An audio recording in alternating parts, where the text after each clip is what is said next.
আমার বন্ধু সাকিব বাজার থেকে পেঁপে কিনে আনলো, দেখে মনে হইতেছে যে অনেক ভালো হবে, কিন্তু নর্মালি আসলে বাজারের পেঁপে এত ভালো হওয়ার কথা না, কারণ এটা যে শেপ আর যে কালার, মানে অসাম একটা কালার। এখন হচ্ছে আমরা এটা দিয়ে কী করবো, এটারে কেটে দেখি। আমরা এটা কাটবো, কাটার পরে দেখবো যে আসলে কি অবস্থা ভিতরের। আপনার হচ্ছে যে এটা কাটা শেষ, এবার হচ্ছে আমরা এটার ভিতরের অংশটা দেখবো। এই হচ্ছে যে ভিতরের অংশ, কাইন্ড অফ বিশ্ববিদ্যালয়ের মেয়েদের মন, উপর থেকে এরকম হলুদ, ভিতর হচ্ছে যে পুরোপুরি কাঁচা। তা এই হচ্ছে যে ত্রিশালের মানুষ, আর এই হচ্ছে যে আমার সাকিব বন্ধু। ধন্যবাদ।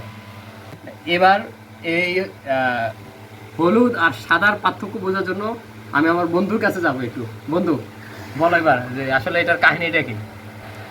টুপি পরা হুজুর পাকা দাড়িওয়ালা, উনি আমারে বিশ্বাস করে বলছে যে ভাই বিশ্বাস করেন এই পেঁপেটা ভালো, হ্যাঁ। মিষ্টি হবে অনেক।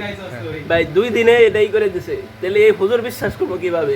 এটা হলো একটা ফ্যাক্টর। কোথেকে নিয়েছিলেন? এটা ত্রিশাল বাজার থেকে নিয়েছিলাম। আরেকটা আছে, এটা আমরা আনবক্সিং করলাম, আরেকটা আনবক্সিং করতে যাইতেছি। এই হচ্ছে আরেক পেঁপে, গত 4-5 দিন ধরে এটা রাখা হয়েছে যে পাকানোর জন্য, কিন্তু এটা না পাইকা মূলত আসলে সাদা হয়ে গেছে। এখন আমরা ছত্রাকে ধরছে। হ্যাঁ, ছত্রাকে ধরছে। ছত্রাকে ধরে পড়েছে। হ্যাঁ, এখন এটা আমরা কাটা সাহস পাইতেছি না।